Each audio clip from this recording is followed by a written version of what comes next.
नमस्कार, स्वागत आहे तुमचं सीमाज बेस्ट किचनमध्ये। तर आज आपण बनवतोय मस्त अशी टम्म फुगणारी आणि खुसखुशीत कमी तेलकट आषाढ स्पेशल मिक्स पिठाच्या तिखट पुऱ्या। तर तिखट पुऱ्या एकदम टम्म फुगण्यासाठी व कमी तेलकट होण्यासाठी आणि एकदम क्रिस्पी वरतून आणि आतून खुसखुशीत होण्यासाठी काही टिप्स सांगणार आहे मी। तर तुम्ही हा व्हिडिओ लास्टपर्यंत नक्की बघा। आणि चला तर मग आता आपण मिक्स पिठाच्या तिखट पुऱ्या बनवायला सुरुवात करूया। तर आता आपण इथे घेऊया 1 कप ज्वारीचं पीठ। तर इथे मी ज्वारीच्या पिठाचा जास्त वापर करत आहे। नंतर इथे मी अर्धा कप बाजरीचं पीठ घेतलेलं आहे। नंतर इथे अर्धा कपाच्या थोडंसं वरती जास्त गव्हाचं पीठ आणि अर्धा कप इथे मी बेसन घेतलेलं आहे। तर आता आपण याचा मसाला तयार करूया। तर इथे आवडीप्रमाणे हिरव्या मिरच्या घ्यायच्या आहेत, लसूण भरपूर घ्यायचा आहे आणि इथे मी कोथिंबीरची देठे घेतलेली आहेत। तर हे वाटून घेऊया। तर ही पेस्ट छान वाटून घेतलेली आहे। तर आता आपण मिक्स पिठाची कणिक मळून घेणार आहोत। तर इथे मिक्स पीठ तर आपली तयारच आहेत। तर यामध्ये आता आपण चवीपुरतं मीठ घालायचं आहे।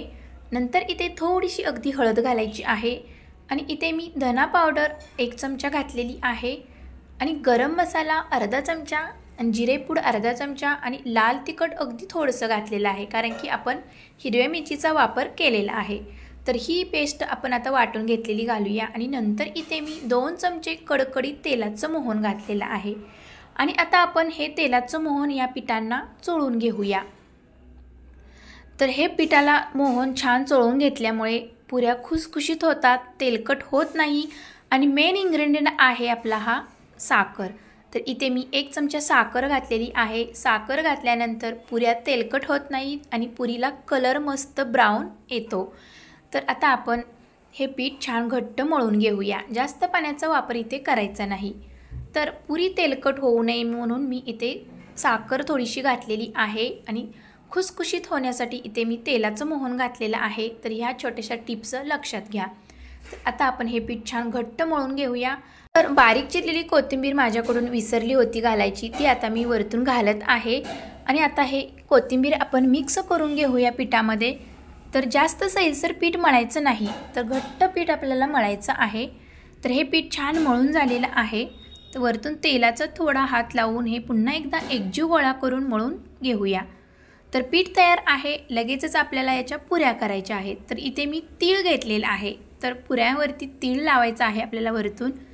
तर एक मोठा गोळा आपल्याला घ्यायचा आहे। तर गोळा असा एकसारखा करून घेऊया आणि पहिल्यांदा आपल्याला या गोळ्यावरती तीळ लावून घ्यायचे आहेत। तर पिठात बुडवायच्या आधी आपल्याला थोडंसं लाटून वरती आपण तीळ लावणार आहोत दोन्हीही बाजूला, किंवा तुम्ही पीठ मळताना त्यामध्ये तीळ घातले तरी चालतील, पण मी वरतून असे छान दिसतात म्हणून मी इथे वरतून लावत आहे तीळ। तर आता आपण पीठ गव्हाचं लावून थोडं आधी पोळी अशी लाटून घेऊया। तर जास्त पातळ नाही किंवा जास्त जाडसर पण नाही, मीडियम आपल्याला ही पोळी लाटून घ्यायची आहे। तर बघू शकता इथे आपली पोळी छान लाटून झालेली आहे। तर एक वाटी घ्यायची आणि वाटीच्या साह्याने आपण अशा पुऱ्या कट करून घेऊया। तर अशा पद्धतीने आपल्या मस्त अशा एका साईजमध्ये आणि गोल पुऱ्या बनल्या जातात।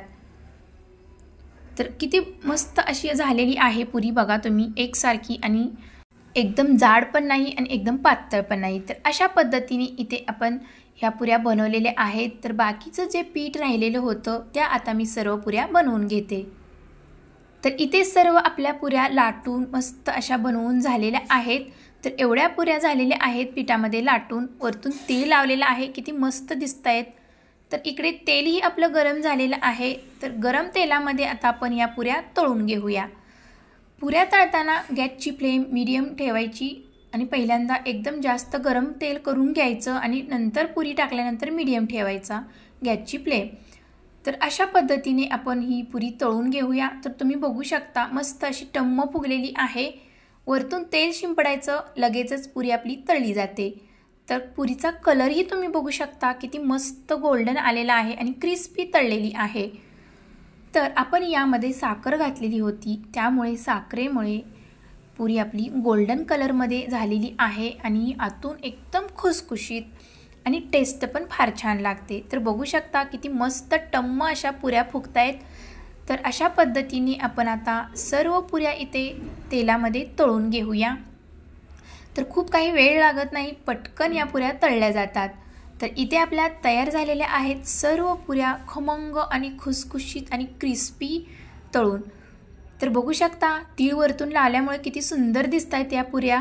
खूप छान मस्त असा स्मेल पण सुटलेला आहे, कारण की यामध्ये आपण मिक्स पिठ्यांचा वापर केलेला आहे आणि मी काही पातळ पण पुऱ्या लाटलेल्या आहेत कडक कुरकुरीत लागण्यासाठी। तर बघू शकता हाताला तेल बिलकुल लागत नाही आणि कसलंच तेल या पुरीमध्ये राहिलेलं नाही, कारण की आपण यामध्ये साखर घातलेली आहे आणि तेलाचं मोहन घातल्यामुळे पुऱ्या तेलकट होत नाही। तर अशा पद्धतीने इथे मी आज आषाढ महिना स्पेशल मिक्स पिठाच्या पुऱ्या बनवलेल्या आहेत। तर ही रेसिपी तुम्हाला कशी वाटली कमेंटमध्ये नक्की सांगा आणि तुम्हीही बनवून पहा। तर खूप सोपी रेसिपी आहे, घरच्या साहित्यामध्ये बनली जाते, आपल्या घरामध्ये सर्व साहित्य असते। यामध्ये कोणतं साहित्य बाहेरचं आणलेलं नाही मी, जे आहे त्या साहित्यामध्येच या तिखट पुऱ्या बनवलेल्या आहेत। तुम्ही जवळूनही बघू शकता की या पुऱ्या बिलकुल तेलकट झालेल्या नाहीत, एकदम खुसखुशीत आणि क्रिस्पी झालेल्या आहेत। या पुऱ्या अशाही कोरड्या मस्त लागतात आणि दह्यासोबतही छान लागतात।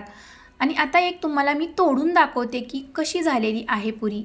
तर बघू शकता टम्म फुगलेली आहे, जशी आहे तशी राहिलेली आहे फुगलेली आणि आतून तुम्ही बघू शकता बिलकुल तेल राहिलेलं नाही, अगदी खुसखुशी झालेले आहेत आणि वरतून कुरकुरीत। तर क्रिस्पी अशा बनलेल्या आहेत वरतून आणि कमी तेलकट आणि एकदम गोल्डन कलर। तर अशा पद्धतीने ही रेसिपी मी बनवलेली आहे। तुम्हाला कशी वाटली कमेंटमध्ये नक्की सांगा। रेसिपी आवडल्यास लाईक शेअर सबस्क्राईब करायला विसरू नका।